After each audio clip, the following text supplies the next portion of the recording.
Two teams that may be not popular with a lot of fans, and that match scheduled for next Tuesday in the Estadio da Luz. But Keith Andrews, it's hard not to be impressed with the way they played tonight, Leipzig, is it? Yeah, not just tonight, just the way they've approached the whole competition, with the way they set up. It's hard not to admire the way they play football. They are a free-flowing, adventurous team that play without fear, and I think that was probably key in his team talk tonight, because young players haven't played at this type of stage before in the main. To approach a game against serial campaigners like Atletico are, there wasn't an ounce of nerves in their performance. They took the game to them right from the off, and they deserve to win it. Is that one of the most impressive things? You know, Keith said in our live programme that they did onto Atletico what Atletico like to do to others in terms of physicality and making life hard for them. And as Keith says, a younger, less experienced team. Yeah, because I was a bit worried that, you know, they might lose their man-to-man battles, because, you know, there's so much strength and physicality. You know, the Diego Costas of this world we thought would have a huge impact and make it difficult for these young players. But they just brushed that to one side. They gave as good as they got on every kind of challenge. They never backed out. You saw guys clashing heads, getting up, playing on. And they stood up to the physicality of Atletico. But that's only a small part of the story. It was what they did on the ball, what they did, the work rate off the ball. And Kevin Campbell in midfield dictated the pace, the play, the flow of the game.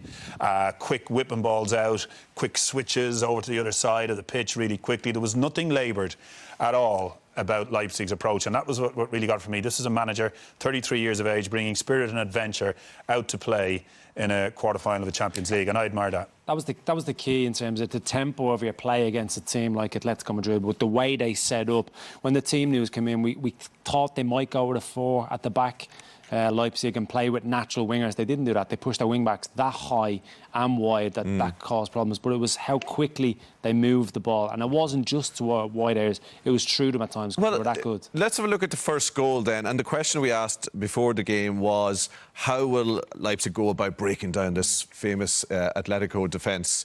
So talk us through this goal then, and the build-up involved is pretty impressive, Keith. Very impressive.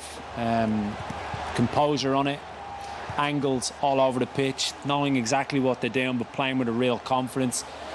Niall mentioned Campbell there, the way he plays, the way he orchestrates things, having it in tight areas, but then knowing that they've got a little bit of depth behind the ball to recycle possession through the centre-half. Centre-halves have no issue whatsoever stepping into areas, because they know there's going to be angles. This is Upamecano.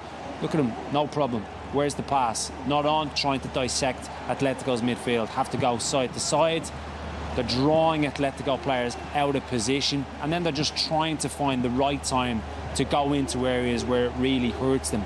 In the first half, they didn't really get into areas that often and take advantage of it. But on this occasion, they work it right. And then this is where the quality comes in.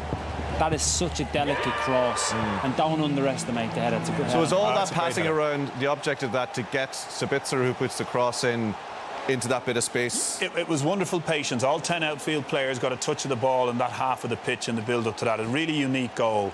And it showed guile, it showed patience, but it showed confidence. You saw Campbell starting it all off. Well, I go left, it's not there, it's right. It's OK, I'm in charge here. There was nobody panicking. Centre-halves came in to do the same thing. Everybody, you know, probed, but did good, held the ball up, laid it off. And then when they got the one little bit of joy, what I love from Sabitzer on the ball, like the normal ball is to put it in on the 6-yard line and everybody dive in for it. He went one length behind that, if you like, and said, what's coming behind? And for him, luckily, well, not luckily, because he picked him out, the ball into Olmo, an Olmo's header. Yeah, Olmo had a lot to do with the header, but it was another textbook header. There was very little from Atletico up until the point that João Felix came in, and single-handedly, now he is a 120 million odd player, but he did make a huge difference to them, didn't he? Yes, he did. It was as if they found some form of talisman or an outlet that was able to get them up the pitch and sort of put pressure on the defence. Wonderful turn here early on. He's only on the pitch a minute at this stage and already set up. Worried that it might have been a penalty, but referee actually booked the Atletico player for diving. Now there's so much to this. This is all you're seeing here is what his input is all done in a 5 or 10 minute spell where Atletico had never done anything like this. He's getting nutmegs, he's playing people into the box. This didn't exist for an hour, for 65 minutes. And his ability to pick it up, run, penetrate, try and pull the right ball at the right time, up to this point, you know, he'd been doing it for 15, 20 minutes at this stage. And you'll see he's always trying to find a nice little ball. He doesn't quite get it back here from Morato. But this is great. This is the goal. Watch it. He picks it up. Sabitzer goes diving in. Whoops, see you later. Stops him. And now there's trouble on. His pace gets him through 2 more players. Lovely feedback to him from Morata. And, of course, the foul then. I mean, in the end, Klosterman, he might have thought he was going to get it, but he was getting nowhere near it. And that was all down to the impact of this player, that they had got that penalty. It was coming. He had given them something new that they didn't have for the rest of the game. And, yeah, sadly lacking in terms of the other players that were on the park. Certainly that, you know, Costa, Anonymous. I mean, has this exposed the limitations of the way that Simeone sends his teams out a lot of the time? Yeah, well, I think when you play in the manner in which they do, there's never going to be that much emphasis on the attacking areas of it. And in those senses tonight, they were poor. They really were, especially in the first half. They were starved of any type of creativity, composure. I do think Thomas Partey was a miss. Saul was fairly anonymous as well. But a lot of that was down to the way Leipzig set up, and they didn't allow them play they wanted to play. But he will be disappointed. I mentioned at half-time in the game that I don't think he would have been too perturbed with the game in general in terms of chances that Leipzig had, because they didn't create clear-cut chances. So defensively, he wouldn't have been that worried, but it was in the attacking sense where they needed to improve. But I suppose that's where he does open himself up for criticism. Yeah, they're not going to win big prizes playing like that, are they? Well, there's a lot of people who tipped him to go far in this tournament, Tommy. They were wrong. They were wrong. They were wrong. I'll tell you what, so maybe a better question is, when what we're about to see happened a few minutes before the end, Tyler Adams gets the winner, would you be saying, I don't feel too sorry for them? No, I don't. No, I have huge admiration for the way he sets up a team defensively in a certain way that anybody out there that looks to coach a kids' team in a 4-4-2 defensively, like, look at certain aspects, look at the pride, look at what he instills in his players, all of his players, and the pride they take defending.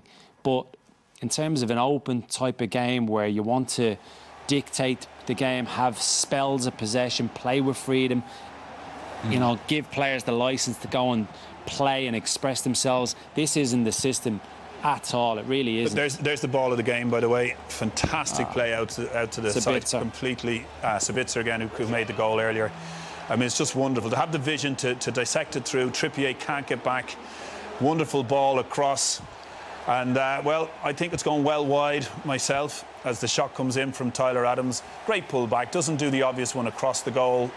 The shot is going wide. The goalkeeper dives, as they do sometimes, just to look good as the ball is going well wide. As Jerry said in commentary, fortune favours the brave. And did they deserve that, Leipzig, for a young team, for having the courage to go for it late on? I think so, because they were always prod and probe and trying to do things and do the right thing, get it back out, check, come again. And when they did sort of lose possession and Atletico come at them, normally the centre-halves did well. Anybody that prefers watching Atletico Madrid to Leipzig needs their head tested. Well, I was thinking when you said, I admire what they do. I do too, but I'm just glad all the other coaches don't do it. Yeah, exactly. You wouldn't want everybody to play like that. I get that. You mentioned there the centre-halves playing football, just very comfortable on the ball. Upamecano got the UEFA man of the match, and throughout the whole game, everything he was doing, you guys were really impressed with, Keith. Yeah, him and Campbell, I thought was right up there in terms of performance. But, you know, threat, both boxes, goes and attacks it. That was one of the better chances in the first half, but no problem stepping in. The type of distribution that he has, that dissects the midfield and gets Leipzig into advanced areas.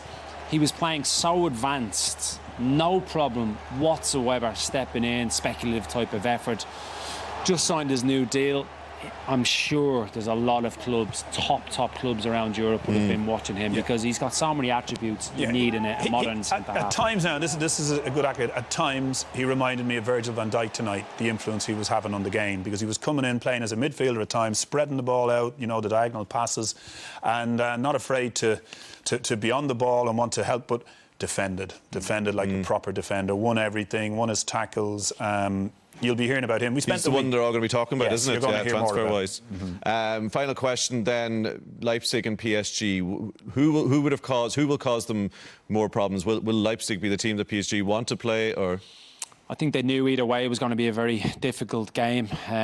If Leipzig are able to reproduce the type of energy levels and keep the tempo of the game that quick, I don't think it's up PSG's street. I really don't. I think they probably would have preferred having more possession against Atletico and playing at their type of tempo, but that would have been a very difficult one to break down if Atletico had been on it. But it's going to be an final word to you now. My final, I think they didn't miss their star man who's left for Chelsea tonight, but they'll miss him in that game. Right. I think it's going to be too much. I just didn't see enough. I think he's sick, Timo Werner. I hope he's glad for his teammates, but I'm glad for his teammates that it shows him up. Yeah. Not happy at all. Well, the big